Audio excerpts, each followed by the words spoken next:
Kimbul roboh seketika, wajahnya sudah lebam di sana-sini. Ada cairan merah yang mengalir dari kepalanya. Dia tersungkur tapi tangannya melambai pada Lanita, berharap wanita itu bangun lalu melarikan diri. Namun dalam sekejap penglihatannya gelap gulita. Okan tersenyum melihat Kimbul berhasil dilumpuhkan. Dia terlatih-tatih melangkah menghampiri Kimbul. Kurang ajar lelaki ini. Habisi saja sampai tak bisa lagi bernapas. Berani-beraninya dia menyentuh anak seorang tarumanegara. Umpat Okan seraya menendang perut Kimbul yang sudah terkapar tak berdaya. Okan menoleh pada Lanita yang masih tergolek pingsan. Bawa laki-laki itu dan bereskan tempat ini. Kau, bawa gadis itu lalu bawa ke mobilku. Titah Okan. Baik, Tuan Muda. Keempat orang berpakaian hitam menjawab patuh dan serentak. Namun sebelum sempat mereka beraksi, dari arah pintu berhamburan pria-pria berbadan besar dan kekar, mereka sama-sama berpakaian hitam tapi kali ini ada logo perusahaan Reza di bajunya. Okan tentu saja terkejut, dia tak menduga dengan kemunculan orang-orang Reza. Dalam waktu singkat, keempat orang yang tadi mengeroyok Kimbul berhasil dibekuk. Ilmu bela diri anak buah Okan masih kalah jauh dengan ilmu bela diri anak buah Reza. Sangat jauh. Di sana ada Rashid tentu saja. Rashid mengeluarkan botol minyak angin dari saku bajunya lalu mengolesi ujung hidung Lani dengan minyak angin. Sementara Okan dan keempat orangnya sudah dalam keadaan terikat. Mereka hanya menyaksikan orang-orang Reza menunggu Lanita terbangun dari pingsan. Hilman, bawa Kimbul ke rumah sakit segera. Dia tidak boleh mati. Tuan Reza akan lebih murka jika penyelamat istrinya tidak bisa diselamatkan. Titah Rashid tegas pada Hilman. Hilman mengangguk. Dia bergerak dibantu dua orang rekannya. Sementara dua orang lainnya menjaga dan mengamankan Okan dan orang-orangnya yang diikat. Kalian berani berulah di apartemenku. Maki Okan dengan mulut berdarah serta sebelah mata yang sangat lebam. Sebelum sempat Rashid menyahut, Reza muncul di depan pintu. Rashid segera berdiri dari tempat tidur dan mempersilakan Reza mendekati istrinya. Tunggu. Dia Kimbul. Tanya Reza saat Hilman mengangkat tubuh Kimbul. Iya, Tuan. Untung sebelum kami datang Kimbul sudah lebih dulu sampai tapi ya babak belur begini, Tuan. Jawab Hilman. Bawa ke rumah sakit Tante Claudia, masukkan ke kamar VIP. Perintah Reza tegas. Hilman mengangguk patuh. Reza menoleh pada Okan. Kau, berani menyentuh milik keluarga Dharmawangsa. Reza bicara pada Okan lalu memindai isi apartemen, kau anak tarumanegara. Kita lihat apakah bocah ingusan sepertimu masih bisa berulah atau tidak jika usaha orang tuamu bangkrut. Ancam Reza. Okan gemetar. Dia termangu membayangkan bagaimana reaksi ayahnya jika Reza melaporkan perbuatannya pada tarumanegara. Reza segera membawa Lanita dengan hati-hati. Rashid, kasih pelajaran lagi hingga mereka juga tak berdaya seperti Kimbul. Titah Reza sebelum dia keluar membawa tubuh istri tercintanya. Ruang VIP rumah sakit. Reza memandangi Kimbul yang masih tak sadarkan diri di ruangan rawat inapnya. Kepalanya diperban, wajahnya pun penuh lebam. Hilda berdiri di sebelahnya bersama Rashid. Rashid, panggil 3 orang anak buahmu dan tempatkan di depan pintu masuk untuk menjaga pemuda ini. Tuan, dia Kimbul, anak Sudarma, ucap Rashid mengingatkan. Iya aku tahu. Tapi dia sudah menyelamatkan istriku dan lagi pula sejak dia membawa Evelyn dari kamar papa, Kimbul bukanlah lawan meski papa memang tetap waspada. Tapi hari ini dia merelakan tubuhnya babak belur demi melindungi Lanita. Hilda, bilang pada semua perawat dan dokter, berikan pengobatan dan penanganan terbaik untuk pemuda ini. Titah Reza seraya berlalu meninggalkan ruangan Kimbul dirawat. Reza segera menuju ruangan Claudia. Di sana hanya ada Lanita dan Sharon. Lanita sedang duduk di sofa seraya meminum air madu hangat. Sementara Sharon duduk tumpang kaki. Dengan dagu terangkat sembari bermain ponsel. Reza masuk sendirian. Dia duduk di sebelah Lanita. Sudah enakan, sayang? Tanya Reza. Manja, cibir Sharon seraya mendelik pada Lanita. Maaf, aku hanya merepotkanmu saja, desis Lanita pelan. Reza menghela napas dalam, ikut menyesalkan apa yang sudah terjadi pada Lani. Istrimu ini ngeyel tingkat tinggi, tak habis pikir aku. Gerutu Sharon. Sudah ku bilang jangan dekati Marina, jangan dekati Marina. Malah makan siang bersama. Andai tak ada siapa itu tadi namanya. Kimbul. Andai tidak ada dia, sudah habis kamu dimakan Okandria si anaconda. Sungut Sharon. Aku tahu kok kalau Marina tidak tulus meminta maaf padaku. Aku merasakannya, mungkin dia hanya modus atau entah apa, sahut Lani. Ia terus kenapa berakhir dengan makan siang manja dengan siluman berwajah 9 itu. Berekor 9 mungkin. Ralat Lanita. Itu rubah, si Marina siluman babi ngepet berwajah 9, semuanya mirip curut. Sharon ikut berpikir. Sempat-sempatnya mereka berdua berkelakar. Aku bermaksud memberikan kesempatan pada Marina. Toh, dia ada keinginan minta maaf. Kupikir jika kita tetap baik pada seseorang, orang itu akan berbalik baik pada kita. Buktinya aku sama kamu kini bisa berbaikan, sanggah Lanita. Apa? Kita berbaikan? Cibir Sharon. Ya kamu jadi baik padaku, Sa. Awalnya kita kan berseberangan, jawab Lanita. Sharon memutar bola matanya malas. Aku kau samakan dengan si ulet keket itu. Dengus Sharon. Tentu saja tidak, Sa. Sahut Lani. Ah, pusing aku. Reza, apa sih yang kau suka dari Lani? Ngeyel, badoh, ceroboh, apalagi, iya. Sharon mendengus kesal. Reza meraih gelas dalam genggaman Lani lalu meletakkannya di meja. Lani ini cantik, pintar secara akademik, sederhana, tidak matre dan tulus serta anak seorang pengusaha terkenal, Dein Perli. Jika Lani juga memiliki sifat tegas dan pandai membaca situasi sepertimu, Lani akan menjadi manusia yang sempurna. Sedangkan di dunia ini tak ada manusia yang sempurna, kesempurnaan hanyalah milik Allah SWT. Maka dibuatlah kekurangan Lani, yaitu lugu dan polos alias bodoh seperti yang kau bilang, Sa. Tutur Reza panjang lebar. Sharon kembali memutar bola mata super malas.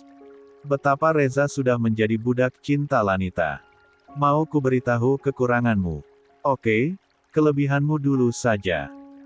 Kau cantik, tegas, pandai membaca situasi dan memanfaatkan peluang, terbuka dan tidak munafik ini yang paling aku suka. Nah, kekuranganmu?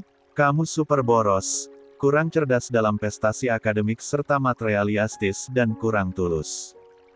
Aku berbicara saat kau masih bersamaku dulu.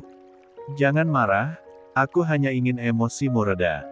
Jangan terus mengumpat pada Lani, dia istriku. Aku mencintai kurang dan lebihnya. Aku pun bukan manusia yang sempurna dan Lani bisa melengkapi kekuranganku, begitupun sebaliknya. Reza jeda sesaat. Sharon tetap bersidekap seraya menggoyangkan sebelah kakinya yang menumpang. Oke, aku minta maaf kalau aku terus saja protes dengan tingkah istrimu yang polos luar biasa. Tapi tolong, ke depannya, beri 2 bodyguard di kampus atau di mana saja. Lanita itu sangat menarik perhatian jika berada di luar, aku tidak tenang. Sungguh aku tidak tenang, ucap Sharon pelan. Reza mengernyit. Kenapa kau tidak tenang? Tanya Reza. Aku harus selalu mengawasinya. Dia terlalu menarik sebagai seorang wanita. Belum lagi dia istri anak tunggal Dharma Wangsa. Aku harus menjaganya sepanjang dia berada dalam jangkau pandangku, Reza. Aku mau fokus kuliah dan bukan mengkhawatirkan keselamatannya. Gerutu Sharon. Hening beberapa saat. Kau menyayangi Lanita, Sa? Tanya Reza. Sharon mengembuskan napas keras. Aku Menyayanginya. Besar kepala sekali istrimu kalau aku menyayanginya. Sharon memalingkan wajah. Dia tak ingin Reza atau Lani membaca hatinya. Tapi kau begitu perhatian pada Lani, Sa. Menjaga serta repot mengawasi Lani. Yah, itu karena dia anak Mama Dein saja. Aku sayang Mama Dein jadi aku harus menjaga anaknya yang bodoh dan ceroboh ini. Itu saja. Sharon kembali memalingkan wajah dan tetap bersidekap. Reza mesem. Dia tahu Sharon enggan menunjukkan kasih sayangnya untuk Lani. Terima kasih kamu begitu mengasihi istriku, ujar Reza berterima kasih dari lubuk hatinya yang terdalam. Tanpa mereka tahu, di luar ruangan, Dein bersandar di balik pintu. Dia mendengar semua percakapan Sharon dan Reza di dalam ruangan Claudia.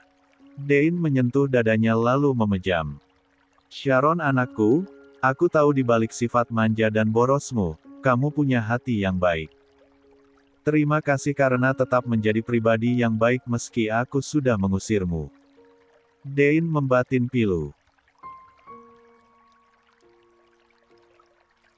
Marina memarkir mobil di garasi rumahnya lalu berjalan menuju teras.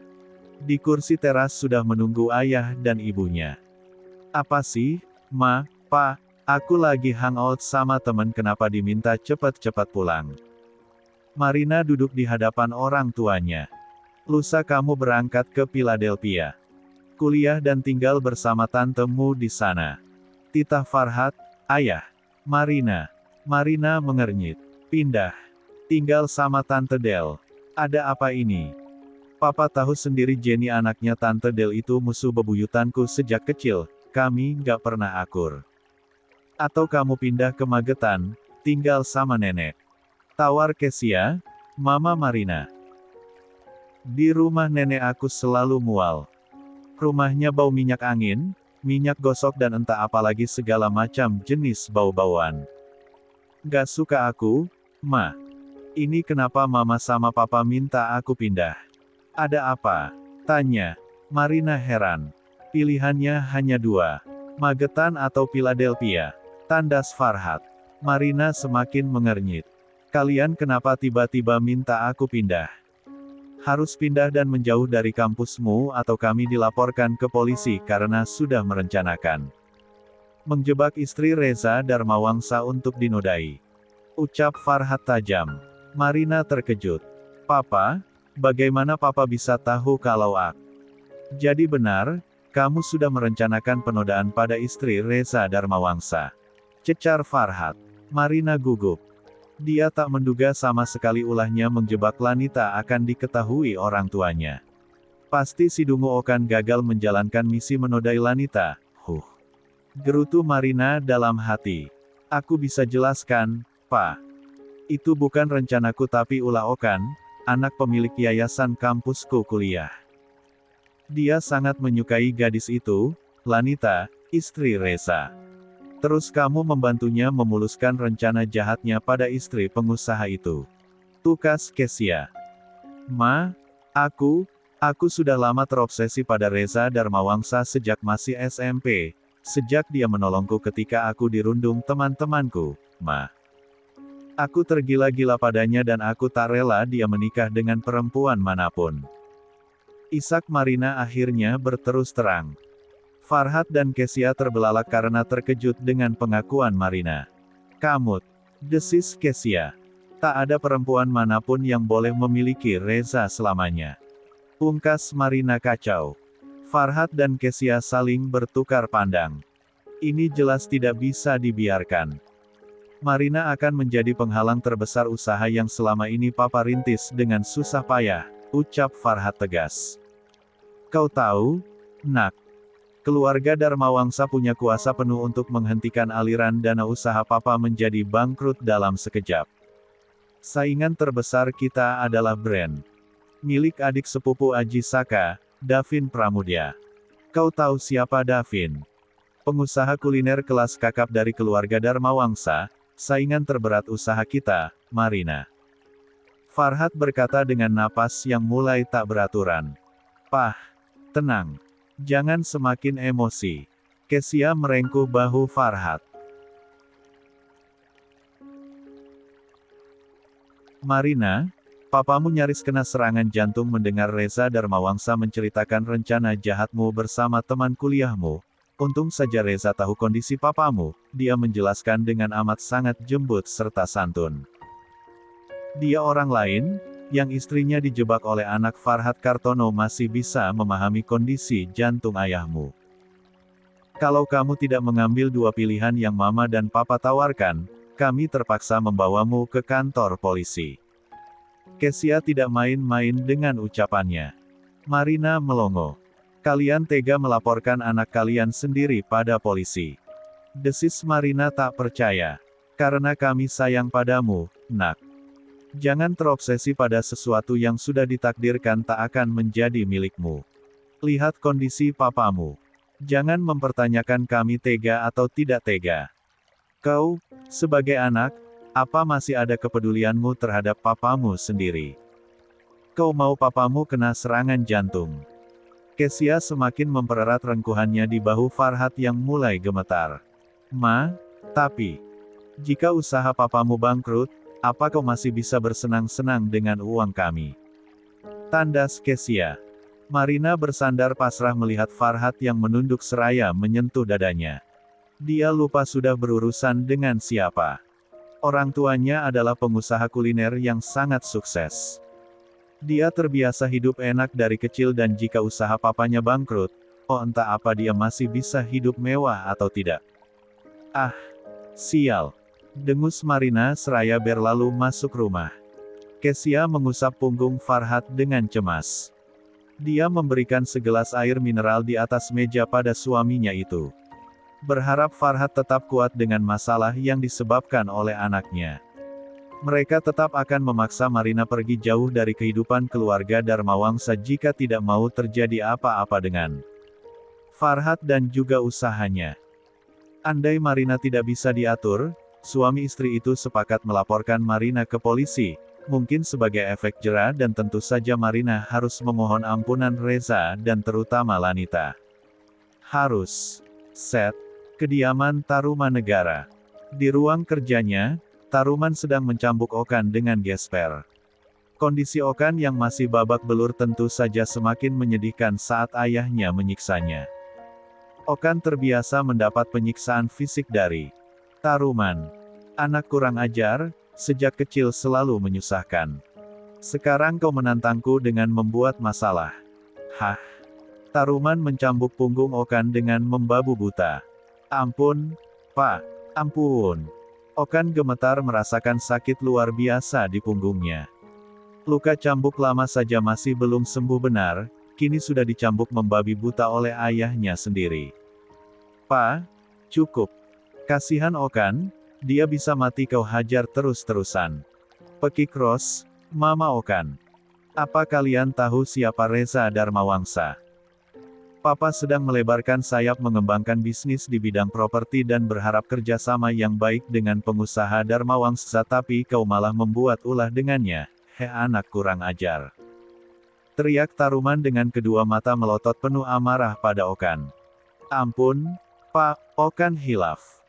Okan tergolek dengan kondisi yang sungguh menyedihkan di pojok lemari. Kau tahu, yayasan yang menaungi 6 universitas dan 3 rumah sakit swasta milikku mendapat asupan dana dari perusahaan Darmawangsa. Kalian tidak tahu aku 2 kali nyaris jatuh bangkrut tapi 2 kali juga pengusaha Darmawangsa menggelontorkan dana untuk menutupi semuanya dan kalian masih bisa hidup mewah seperti sekarang karena siapa? Taruman kembali mencambuki tubuh Okan. Ros hanya bisa menjerit dan memekik melihat anaknya disiksa oleh suaminya. Tangisnya yang mengiba tidak menyurutkan Taruman mencambuk tubuh Okan dengan kalap. Setelah Taruman merasa lelah sudah menyiksa Okan yang sudah terkapar, Taruman menggeloso di atas sofa. Ros menghampiri Okan dengan bercucuran air mata. Untuk menyentuh tubuh Okan saja dia kebingungan karena seluruh tubuh anaknya penuh luka. Kau harus bersujud meminta pengampunan Reza Darmawangsa, Okan. Kalau tidak, aku tak segan-segan memasukkanmu ke jeruji penjara. Aku lebih memilih penyuplai danaku daripada membela anak yang bukan darah dagingku. Desis Taruman pedas. Ross dan Okan semakin tersayat mendengar ucapan terakhir Taruman. Cukup. Jangan lagi kau mengungkit siapa Okan. Pekik Ross. Kenapa? Memang dia bukan anakku. Kau sudah dicicipi pacarmu sebelum menikah denganku. Teriak Taruman melotot pada Ross. Ross menunduk pilu dan berusaha membantu Okan untuk berdiri. Besok aku harus menyeretmu pergi ke perusahaan Dharmawangsa dan kau mohon ampun pada Reza Dharmawangsa serta berjanji tak akan lagi mengulangi kejahatanmu pada istrinya, pungkas Taruman dengan tajam pada Okan. Okan mengangguk lemah dengan kondisi seluruh wajah yang sungguh memprihatinkan.